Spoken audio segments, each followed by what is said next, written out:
So the next section lands her in Guyana in 1903. The only thing you'll need to know is that Vrijheid's Lust, translated from the Dutch, means liberty's delight, which a lot of you probably already know. The moon was full the first night Sujaria spent in Georgetown.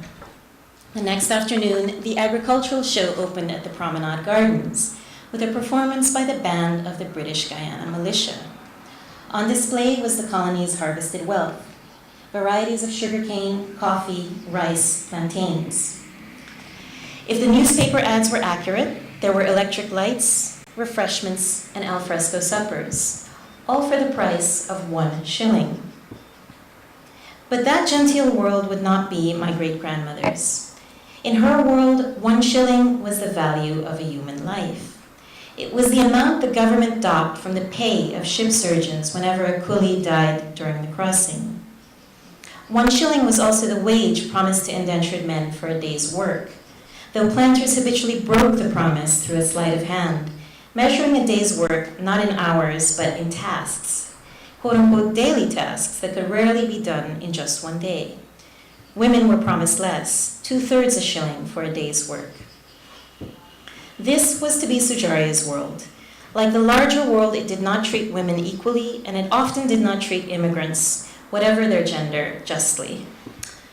But it was also a world where women were the scarcer sex. There were 64 women per 100 men. 64 women per 100 men on Guyana's plantations. To a woman alone, with a newborn to support, what must this world have looked like? What possibilities and what terror did it hold? Did Sujaria sense that the shortage of women could have dark implications? How did she weigh her options for survival? Was there hope of freedom or power? And what would be the source? Exactly what kind of a new world would this be? If she had turned to the landscape for answers, it might have raised her expectations. The planters had given fanciful names to the sugar estates along the coast, investing them perhaps with their own desires. The train that transported Sujaria to her plantation chugged through industry, triumph, success, and liberty's delight. I wonder what she made of bachelor's adventure as it came into view. Did anyone tell her that was the name of the village of slave descendants, or translate its meaning for her?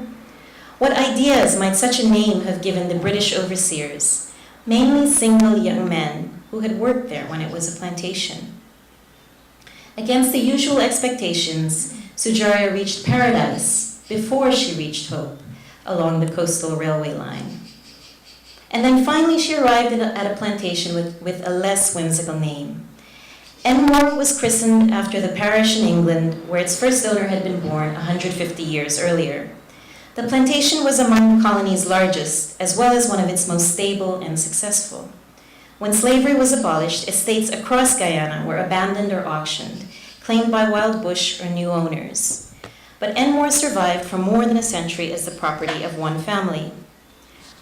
With Sujaria, as she descended at its railway station 15 miles east of the capital, 7 decades after slavery's end, was the couple she had befriended on the Clyde.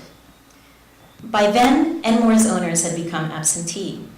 A photograph taken outside its great house in 1876 suggests grandeur in scale and style. Brick pillars with ivy crawling up their sides hold the house aloft, some 20 feet off the ground. Posed in front are a dozen white men, defying the tropical weather with full suits, waistcoats, pocket watches, cravats, top hats politely off their heads. Mostly the men are overseers. One stretched out on a blanket, his face full and fleshy, his eyes alight, his hair wavy and slightly tousled, has some color in his cheeks. Is his pose entitled and cocky, or just at ease? Is he sunburnt, or is his face red with liberty's delight?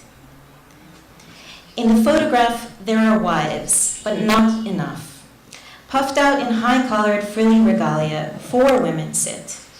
They include the manager's mother-in-law, Sarah, her bronze skin the sign of an earlier era, when black or colored mistresses often, quote, looked after the comfort of her master generally, as a Guyana sheriff once put it.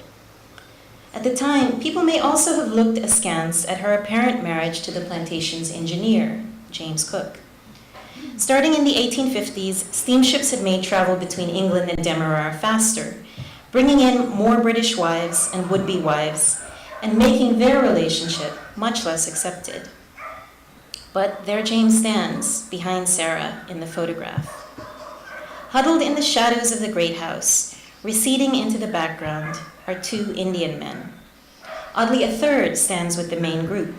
He wears simple clothes and appears to be holding something indistinct and furry, held out in front of him as if for the camera. Is it a miniature pet dog, that indispensable accessory for fashionable Victorian ladies? Is it a poodle being presented for posterity by its own personal attendant, but blurred by its own wriggling? Even photographs leave questions.